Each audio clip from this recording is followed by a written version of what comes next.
Good news, Hyderabad ORR కి అతి చేరువలో విల్లాస్ APR ప్రాజెక్ట్స్. సార్ నమస్తే సార్ రాంప్రసాద్ గారు. నమస్తే అండి. రాంప్రసాద్ గారు, మనకున్నటువంటి ఫైనాన్షియల్ గోల్స్, పిల్లల ఎడ్యుకేషను, తర్వాత పిల్లల మ్యారేజీ, లేదంటే ఇంకేదైనా ఒక పెద్ద బంగ్లా కట్టుకోవాలో విల్లా కట్టుకోవాలో, సో ఇలాంటి వాటన్నిటికీ అందరూ కూడా ఈ మ్యూచువల్ ఫండ్స్లో SIP చేసుకోవాలంటారు. ఇంకొంతమంది అంటారు SIPని మీ మూడవ బిడ్డగా చూసుకోండి అంటారు కదా. సో ఉన్న డబ్బంతా తీసుకెళ్ళి ఈ మ్యూచువల్ ఫండ్స్లో SIPలు కట్టుకుంటా పోతే ఎంతవరకు సేఫ్టీ సెక్యూరిటీ ఉంటుంటారు? అంటే ఏదో ఒక రోజు ఏ ప్రపంచ యుద్ధాలు, లేదంటే ఇంకేదైనా రకరకాల దిక్కుమాలిన రోగాలు, లేదంటే ఇతర ప్రకృతి వైపరీత్యాలు వచ్చి పడితే మరి ఉన్న డబ్బంతా తీసుకెళ్ళి SIPలో పెడితే ఆ రోజు పరిస్థితి ఏంటంటారు? మన డబ్బుకి ఎవరు సేఫ్టీ సెక్యూరిటీ ఇస్తారు? పర్ఫెక్ట్ సార్, చాలా కక్షగా అడిగారు మీరు నన్ను ఈ ప్రశ్న. సరే, ఇప్పుడు మీరు అడిగిన ప్రశ్నలో సమాధానం ఉంది. ఉన్నదంతా అన్నారు కదా, ఉన్నదంతా SIPలో ఎవరో పెట్టట్లే. ఇప్పటి నుంచి మీరు సంపాదించేదంతా SIPలో పెట్టినా మీకున్న పూర్తి ఆస్తిలో SIP ఎంత మేరకు పార్టిసిపేట్ చేస్తుంది? ఇప్పుడు అందరూ స్టాండర్డ్ రూల్స్ మాడతాంగా ఏమంటారు, మీరు పెడుతున్న ఇన్వెస్ట్మెంట్లో 100 మైనస్ మీ ఏజ్ క్యాలిక్యులేట్ చేసి అంత ఈక్విటీ పెట్టి రిమైనింగ్ డెట్ పెట్టిన అంటున్నాడు. నాయనైతే అస్సలు కన్విన్స్ కాదు, అదొక చెత్త రూల్ అని చెప్తా. ఎందుకంటే ఇప్పుడు 40 ఏళ్ళ వయసు ఉన్న వ్యక్తిని ఏం చెప్తున్నారు, మీ ఇన్వెస్ట్మెంట్లో 40% డెట్ పెట్టండి, 60% ఈక్విటీ పెట్టండి, అది మీ రిస్క్ టేకింగ్ ఎబిలిటీ అంటున్నారు. అసలు ఏ రూలు స్టాండర్డ్ కాదు. ఇది పర్సనల్ ఫైనాన్స్ అనేది ఎందుకు, ఏ వ్యక్తి పరిస్థితులు ఆ వ్యక్తికి ఉంటాయి, వేరే వాళ్ళతో కంపారిజనే లేదు. ఓకే, ఇప్పుడు నా పాయింట్ ఏంటంటే ఒక ఎగ్జాంపుల్ ఇస్తాను. 40 ఏళ్ళ వయసు ఉన్న వ్యక్తిని మీరు అంటున్నారు, ఒక IT employee, decent salary, wife and husband working, ఇన్నాళ్ళు కష్టపడి సంపాదించుకున్నారు. ఇప్పుడు ఫైనాన్షియల్ ప్లానింగ్కి వస్తే మనం చెప్తున్నాం, మీరు ఇప్పటి నుంచి 100 మైనస్ ఏజ్ క్యాలిక్యులేట్ చేసుకొని మీరు పెడుతున్న మంత్లీ ఇన్వెస్ట్మెంట్లో 40% డెట్ పెట్టండి, 60% ఈక్విటీ పెట్టమని చెప్పాం. కానీ యాక్చువల్గా అడిగితే ఈ రూలు ఇప్పటి నుంచి పెట్టబోయే ఇన్వెస్ట్మెంట్ కాదు, మీకున్న పూర్తి ఆస్తుల్లో, మీకున్న పూర్తి నెట్వర్త్లో 60% ఏమో ఈక్విటీలో ఉండాలి, 40% డెట్ ఉండాలి. అది అసలు పాసిబులా? ఆల్రెడీ 5 కోట్ల ఆస్తి కూడా పెట్టాడు ఈయన. కొత్తగా మ్యూచువల్ ఫండ్లో ఒక 50,000 SIP పెడితే మాత్రం రిస్క్ ఎక్కడిది? నీకు 5 కోట్లు రియల్ ఎస్టేట్లో ఉంది, గోల్డ్లో ఉంది కదా. నువ్వు ఎన్నాళ్ళు పెడితే ఈ 50,000 SIP ఎక్కడ తీసుకెళ్తావు? ఒక 10 ఏళ్ళు పెట్టారు, 10 ఏళ్ళు పెడితే ఎంత మీరు పెట్టేది? ఇయర్లీ 6 లక్షలు, 10 ఏళ్ళకి 60 లక్షలు. మార్కెట్ బాగుంటే ₹1 కోటి అవుద్ది, బాగోకపోతే 70 లక్షలు 80 లక్షలు అవుతుంది. అంతైనా అప్పటికి ఇప్పుడున్న 5 కోట్ల ఆస్తి పెరిగి 10 కోట్లు అవుద్ది. అప్పుడు చూసినా మీ మ్యూచువల్ ఫండ్ పెట్టిందంతా మీ నెట్వర్క్లో 20%ఏ కదా. 100 మైనస్ ఏజ్ అనే రూలు మీరు పెట్టబోయే ఇన్వెస్ట్మెంట్కి కాదు, మీకున్న ఓవరాల్ అసెట్స్కి. అది గుర్తుపెట్టుకోండి. ఇప్పుడు 5 కోట్లు రియల్ ఎస్టేట్లో ఉన్న వ్యక్తికి అక్కడ రిస్క్ కనపట్లేదు. ఉన్నదంతా రియల్ ఎస్టేట్ ఉందన్న ఆలోచన ఎవరికైనా వచ్చిందా? రాలా. మ్యూచువల్ ఫండ్ అనగానే ఆలోచన వస్తుంది. ఉన్నదంతా రియల్ ఎస్టేట్లో ఉంది కదా, మరి 5 కోట్లు నీకు ఆలోచన ఉందా? అక్కడ మొత్తం అక్కడ ఉందన్న భయమే లేదు. ఇంకోటి కొంటానంటే అప్పు చేసి. మనం మొదటి నుంచి చెప్తున్నాం, నువ్వు ఉండటానికి నువ్వు ఇల్లు కొనుక్కో, ఎవరో ఉండటానికి ఇల్లు కొనొద్దు. నేను ₹1 కోటి పెట్టి ఇల్లు కొంటాను, 25,000కి రెంట్కి ఇస్తానంటే ఏమవుద్ది? సొమ్ము ఎవరిది, సోకు ఎవరిది? ఆ రిపేర్లు చేపించుకుంటూ ఉంటారా? పెరుగుతుంది కదా అంటాడు. నువ్వు అమ్ముతున్నావా? అమ్మదానికి ఎంత పెరిగితే ఏం లాభం?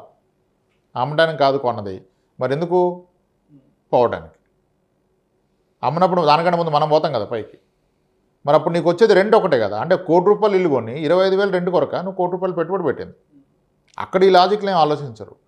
మ్యూచువల్ ఫండ్ SIP అనగానే ఆలోచనలు వచ్చేస్తాయి, మొత్తం ఇక్కడ పెడితే రిస్క్ ఏమంటే ఎస్ రిస్క్ ఉంది.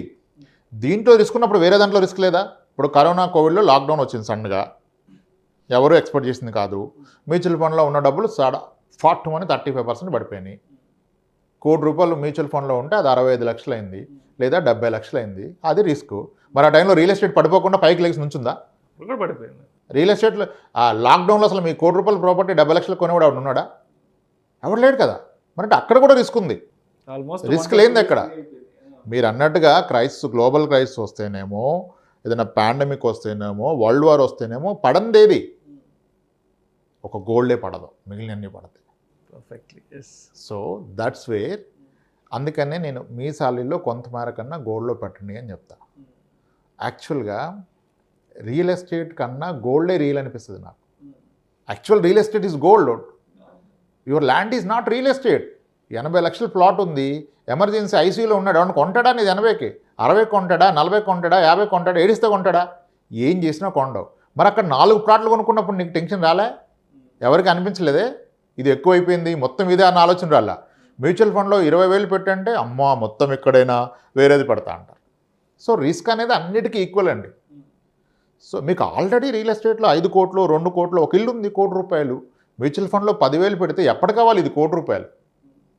ఇది కోట్ అవడానికి 20 ఏళ్ళు పడుతుంది. 20 ఏళ్ళలో నీ ₹1,00,00,000 ఆస్తి కాస్త 4 కోట్లు అవుతుంది. అప్పుడు కూడా నీ ఓవరాల్ అసెట్స్లో రియల్ ఎస్టేట్ 20%, మ్యూచువల్ ఫండ్ 20% ఉండదు. సో రిస్క్ ఎప్పుడు? నాకు ఇప్పటి వరకు ఏమీ లేదండి, పైసా ఆస్తి లేదు, ఇది నా మొదటి సంపాదన, బ్యాక్ ఏమీ లేవు, ఉన్నదంతా మ్యూచువల్ ఫండ్లో పెట్టాలా? ఎస్, రిస్క్ అది, రిస్క్ అది. నీకేమీ లేదు కదా, గ్రామ్ బంగారం లేదు, సెంటు భూమి లేదు, ఉండడానికి ఇల్లు లేదు, అప్పుడు మొత్తం మ్యూచువల్ ఫండ్లో పెట్టద్దు. మ్యూచువల్ ఫండ్ దాకా ఎప్పుడు వస్తాడు సార్ మనిషి? ఎప్పుడు వస్తాడు?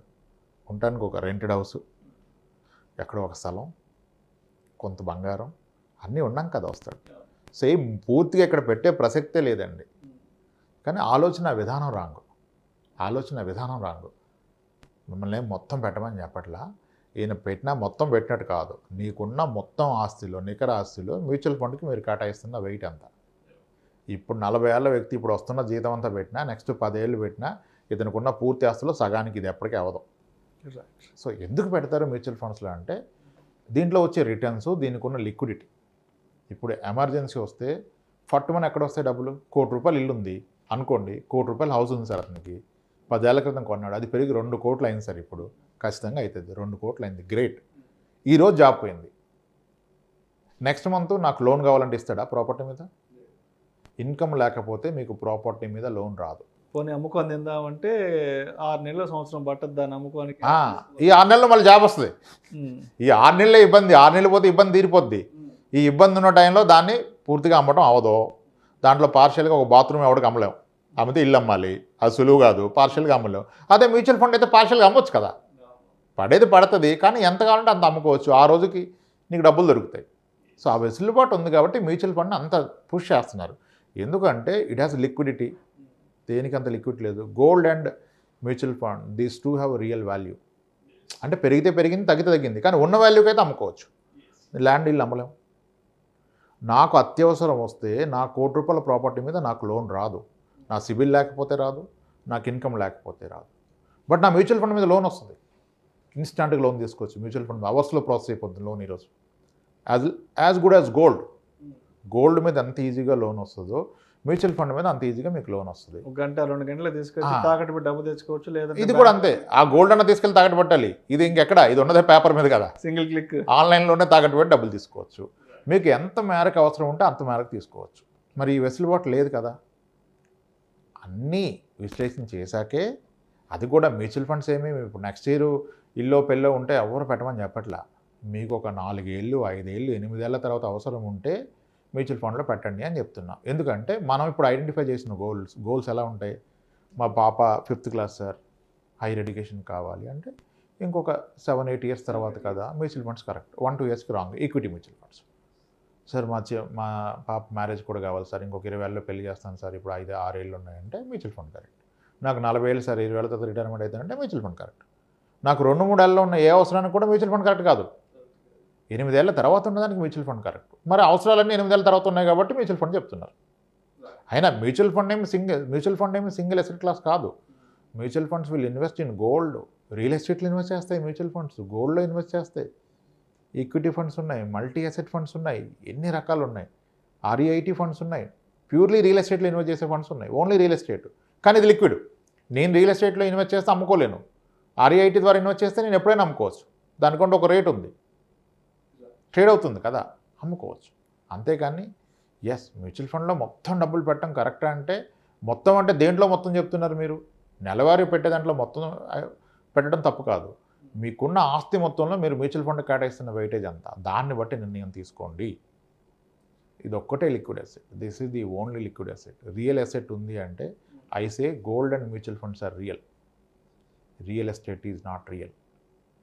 ఈరోజు నాకు అవసరం వస్తే నేను సెలవు పెట్టి నా సైట్ దగ్గర అరిస్తే ఉండొచ్చు కొంటాడా?